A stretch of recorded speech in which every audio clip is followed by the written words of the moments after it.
Hello once again, everybody. Today we're going to be going over a little bit of harness stuff. I've got my good buddy Stan here. He's in his very nice set that makes my set look like crap. Now, what today's focus is going to be on is the idea of the dagger not being a quick draw solution when fighting in armor up close, and when I think the dagger is better put into play. So times that the dagger are going to come into play are usually when we're doing some kind of action that has closed us nice and tight together. For this, we also won't have helmets on, but usually, in our cases, both of our helmets are quite enclosing. So the openings are going to be the male shoulders or the neck, usually. So at this point, Stan realizes, okay, we're close. I'm going to do something to close in. He grabs hold of my weapon, ditches his own, and that's my new threat. He's neutralized my weapon, and he's coming in with that nice quick grip from the quick draw. Now, what we've been seeing a lot of in harness fights has been the idea of he controls, he's coming in, I take care of it, and I either am now trying to back up and get the weapon out of his hand, which may or may not work, or I go, okay, and try to reach for my own dagger. Now, there are some problems with this, in my opinion. The first being, at this point, when he's got hold of my axe and is coming in with the dagger, defending with the axe is a great idea. It's a much bigger tool with a lot more leverage against his tiny dagger. Now, it might not be so easy to get that out of his hand, but as long as I can keep him at bay with this, I'm buying myself time.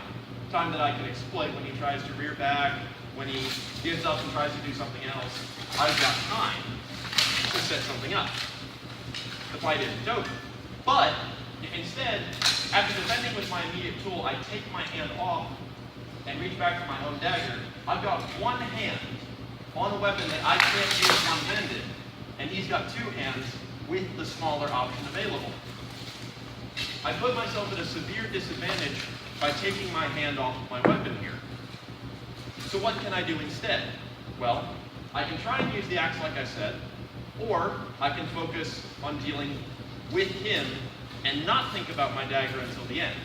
What I mean by this is if he closes in and I defend, at this point, I'm not going to be able to get my axe back in play. He's got a good grip on me right now.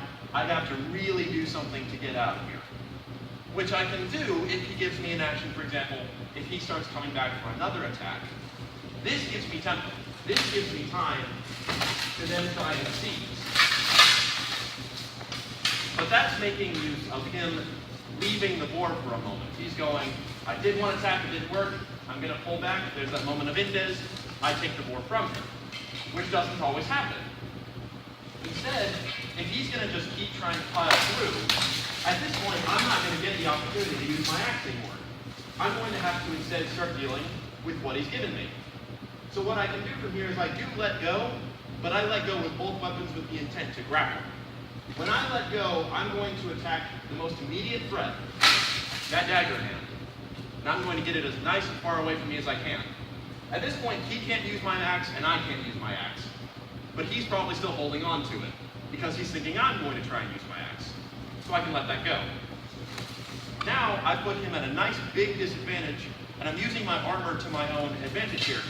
Because in ordinary dagger stuff, you don't just go straight to the knife like I have just here. But in armor, it's okay if I mess up a bit.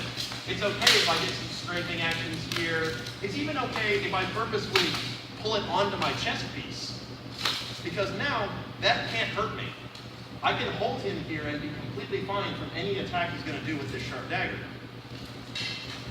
So I think, I guess just to summarize what you just said, if I understand you correctly, is you've got a chance to take back the board because I'm thinking control the axe, stab with dagger. You're saying screw all of that. You can have 2 free hands against my 1 if you think first. Exactly. Which can also lead us into the idea of the controlling arm and ditching the axe entirely. So for this scenario, I'll just ignore the axe even there. So if we're either unarmed or we just ditched our weapons or something like that, the most common dagger attack you're going to see is, go ahead, that downward stab into somewhere important. Usually also with the idea of the controlling arm, because he wants to keep me from moving. So he puts his arm up, hits it on me, and here I am, getting shanked.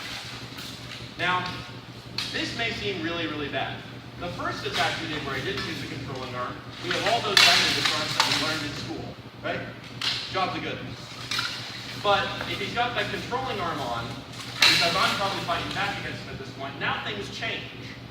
Now if I try to do that dagger disarm we showed in school, we end up in kind of this neutral grapple, where I'm just fighting for survival for as long as I can.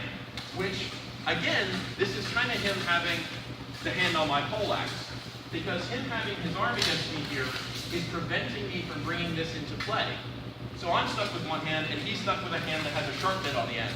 I can't just kill him with my fingers. I wish I could, but then I'd be Thanos. So, this is the time that you might be really tempted to go for your own dagger. Because you're thinking, okay, he's got a sharp thing, I've got a sharp thing. I should probably use my sharp thing. So now we're here. But the problem with being here is that we're going to end up here. Which, if I got the initiative, is good. If he got the initiative, that's bad. And it's kind of a 50-50.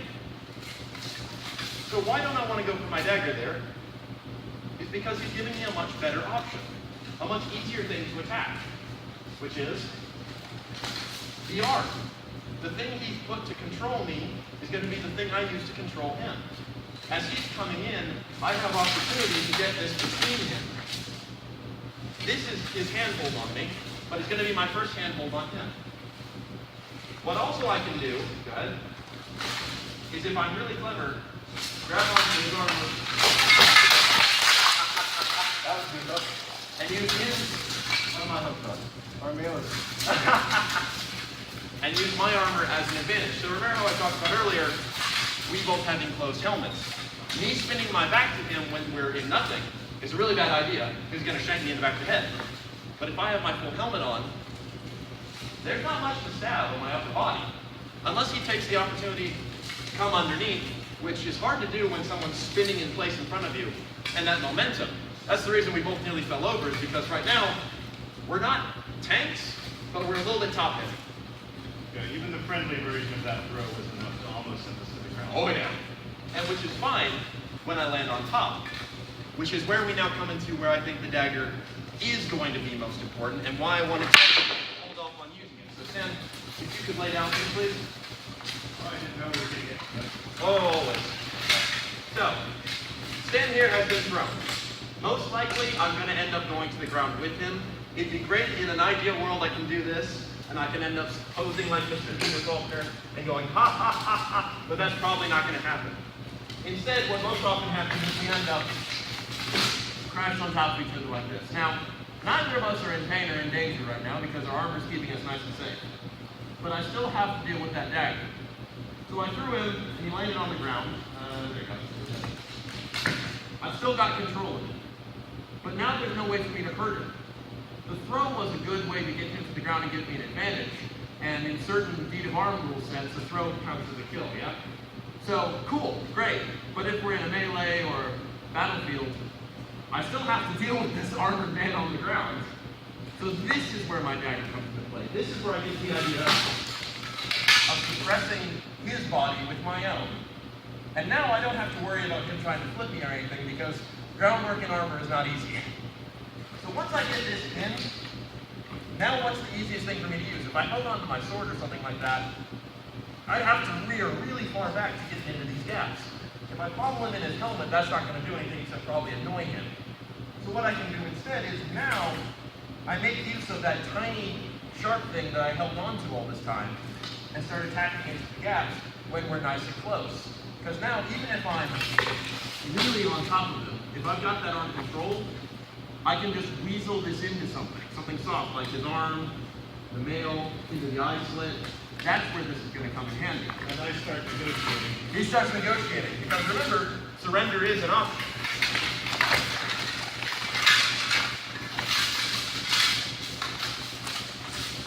So that's kind of the thinking that I've been approaching to when it comes to when to apply the dagger in fighting in armor. Fighting out of armor, different beast, and I've got another video on that. But these are the kinds of thoughts I was having to avoid the idea of we both close in and grab hold of each other, and one of us who pulls the dagger first is going to win every time.